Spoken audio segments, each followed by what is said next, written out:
Hello everybody, and welcome to the comprehensive Pictomancer breakdown. We'll be going over all the abilities and how the job plays, basically just everything they just announced at the live letter today. So without further ado, let's get started. Pictomancer has two gauges. I'll be calling these the canvas gauge, which is the 3 white squares, and the pallet gauge, which is the paint palette. I'll be going over the pallet gauge first because it's just easier to understand in my opinion. The pallet gauge has two main features. We have these 5 charges around the outside and the rainbow brush stroke. By completing your ether hue combo, which is a red, green, and then blue spell, which has an AoE and a single target variation, you gain a blue charge and 25 of the rainbow gauge. You can use one of the charges to execute an instant cast spell that I'm going to be calling White Holy. キャストします。置き換わって変わります。 You see that it's been automatically replaced. この同系統のラインの Once you've accumulated 50 rainbow gauge, you're able to use color swap, which will invert your colors and turn them into the secondary colors, cyan, yellow, and magenta.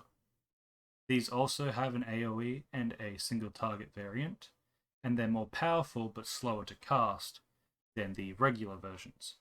You also gain access to Black Comet, which is a more powerful version of White Holy. Of your ether hue. これを使うと今度は属性色の属性をさっき白系だったのを詠唱は長いけど強力な魔法を詠唱しながらさらに強力なブラックコメット That about does it for the palette gauge, right? Just 1, 2, 3 combo to gain charges and gauge, and then spend that gauge to deal more damage with your secondary color combo. Not too complicated. But now, let's get into the canvas gauge. Okay, getting into the canvas gauge now, and this probably has a lot of stuff to it. Each canvas has a unique artwork that can be painted on it. The leftmost is for creatures, the middle is for weapons, and the rightmost is for landscapes. Once you paint an artwork onto a canvas, you gain access to that ability. The creature has 3 charges, the weapon has 2 charges, and the landscape only has 1 charge. The first creature is this Moogle Pom, which will crash down on the enemy with a bunch of Moogle Poms and give you a Moogle Pom sigil. Next, we get the Moogle Wing artwork, which when used will give us a wing sigil and complete our Moogle, which is shown above the canvas. Once you've completed your Moogle, you can summon it for a very strong attack on a 30-second cooldown.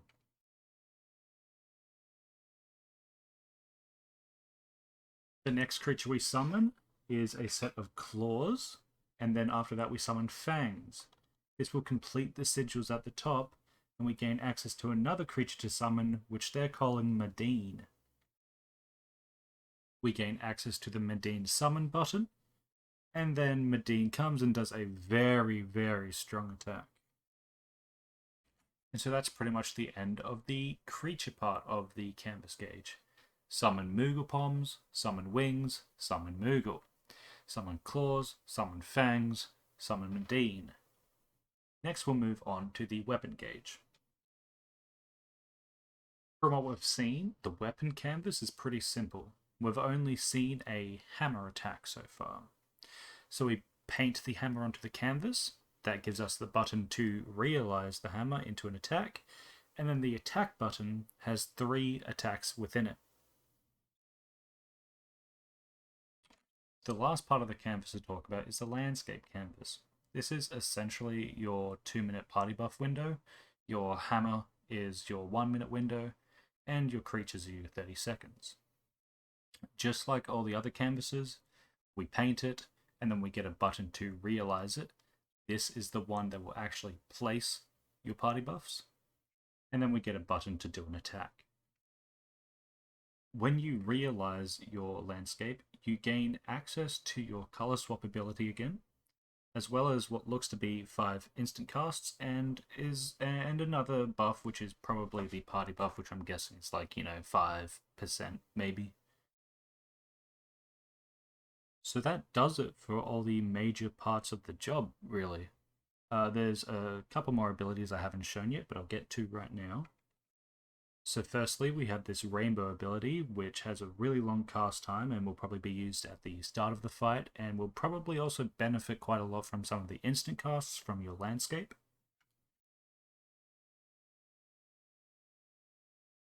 Next up, we have this dash ability, which will move you pretty far in the direction you're facing and also give you a move speed buff.